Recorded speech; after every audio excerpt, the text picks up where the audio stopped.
හදගරමනේ අන්න හදගන සතු පහයි. ඇත්තා අස්පයා සිංහයා ගවයා. හංසයා වෙනම ඒකට කියන්නේ ජාති ජරා ව්‍යාධි මන්න නිර්වාණය. පොළොන්නරේ හදකට පහණින් කියන්න බැයි. ගල් කැටයන් කලාව චිත්‍ර කලාව මුලින්ම දෙමළ කටි සතම කටිගේ ඉල්ලීමක් කරා මේක පිළිගන්නේ පාපිසත් සමානයි. හැම ජනයාම ඉහළ පහත් ගියත් කකුල් දෙක පිහලා තමයි යන්නේ. සිව දෙයියන්ගේ වාහනේ නන්දි කියන ගවයා පාගන්නේ පකට ඉල්ලීමක් කරා දෙමළ කටි සතම ගාට. ඒ හතමනකට නම් මේකෙන් ඉවච්චලා පොළොන්නරේ මුරගලේ පිටපැත්තේ සයිඩේ තම්පච්චන්ත ගවයා.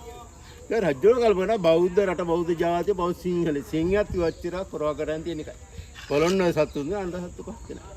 ඒකයි පොළොන්නර අඬ සඳ කරන වෙනස්. මේ තියෙන්නේ ගල්විහාර හිටපිනි මහත්තයා මේ මුද්‍රාවේ ලෝකෙ කොහොත් වෙන්න බුදුහාමුදුරුවෝ. අපේ මුල් කාලේ බෙල් මහත්තයාගේ මේ ආනන්ද හාමුදුරුවෝ වැඩින්නේ කියලා. ආනන්ද හාමුදුරුවෝ කවදාක නිර්මල කඩ හිටියේ නෑනේ. ආනන්ද හාමුදුරුවෝ හිස බූගාපිස. මෙතන තියෙන හැමදාම බුදුහාමුදුරුවෝ පත්මාසයක් නිර්මල කඩේ ඉන්නෙත් ලම්බකණි කන්නේ කම්පති කරලා මකුඩු කන්නේ. මකුඩු කොනේ දකුණට. මේකට කියන්නේ පාර දුක්ඛ මුද්‍රා හැම ධර්මයක් දියත් මට දෙන්න අනිච්චය කියන්නේ. මෙතනින් මික්කලා තමයි යහනවා සතපිලා පින්නපාප මේ ගල්විහාර හිටපිනි මහත්තයා.